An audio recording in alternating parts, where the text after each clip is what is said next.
हो गया ना, यही बाकी था, चोरी के साथ साथ मौत। मैं तो पहले ही कहता था, अरे कोई उपाय निकालो। अब तो पैसे भी खत्म होने लगे हैं, ना तो स्वेटर बना पा रहे हैं, ना तो नहा पा रहे हैं। अरे अब तो कोई रास्ता निकालना ही होगा। गांव के सभी लोग एक योजना बनाते हैं और एक स्वेटर गांव के सबसे पुराने पेड़ के नीचे रख देते हैं और छिपकर चुड़ैल के आने का इंतजार करते हैं। एक और स्वेटर। गांव के बददिमाग लोग। चुड़ैल उस स्वेटर को लेकर जंगल की ओर चली जाती है। सभी गांव वाले उसके पीछे पीछे जाते हैं, जहां वो लोग देखते हैं कि चुड़ैल गांव के सभी स्वेटर को एक गुफा में छुपाकर बैठी हुई है। तुम लोगों के कारण मेरा बच्चा ठंड से मर गया था, अब तुम लोग इस ठंड में कांपते बैठो। प्यारी को एक चुड़ैल बनने पर मजबूर किया है तुम लोगों ने। अब तुम लोगों को मारकर तुम लोगों के पहने हुए स्वेटर भी मैं चुराऊंगी। चुड़ैल की बात सुन सब गांव वाले जान जाते हैं कि वो कौन है और दोबारा गांव वापस आकर सभा करते हैं। अरे अरे ये तो हमारी प्यारी ही है। अरे पर वो चुड़ैल कैसे बन गई? मुझे पता है।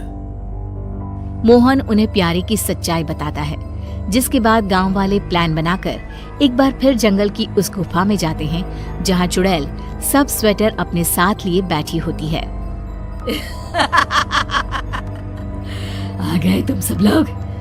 उस दिन मेरा पीछा करने के बाद मुझे पता था तुम लोग वापस जरूर आओगे, पर इस बार बचकर कोई नहीं जाएगा।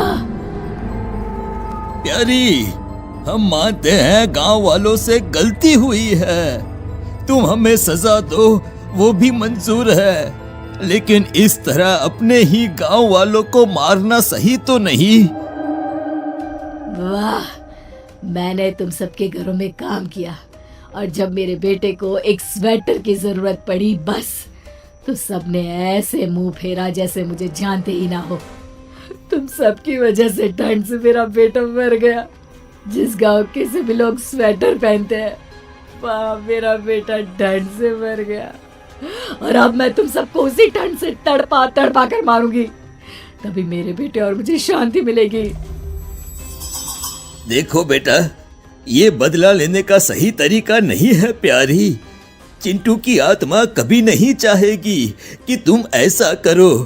हम तुमसे माफी मांगते हैं और वादा करते हैं कि कभी भी हमारे गांव में या आसपास के किसी भी गांव में कोई भी ठंड से नहीं मरेगा।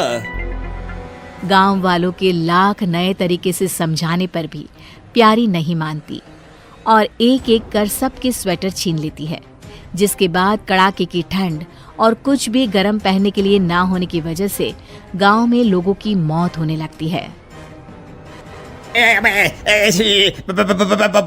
बहुत हुआ, अब मैं इस प्यारी चुड़ैल की एक नहीं चलने दूंगा। प्रेमदास ठंड से कांपता चुड़ैल के पास जाता है।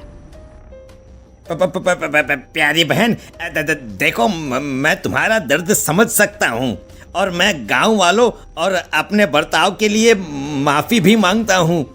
मेरा वादा है तुमसे कि आज के बाद हर साल जरूरतमंद लोगों को फ्री में स्वेटर बांटूंगा और तुम्हारे बेटे के नाम से ही बांटूंगा। लेकिन अभी तुम गांव वालों को उनके गर्म कपड़े वापस कर दो। सब अपने किए पर बहुत शर्मिंदा हैं और पछता भी रहे हैं। अब माफ कर दो बहन, माफ कर दो।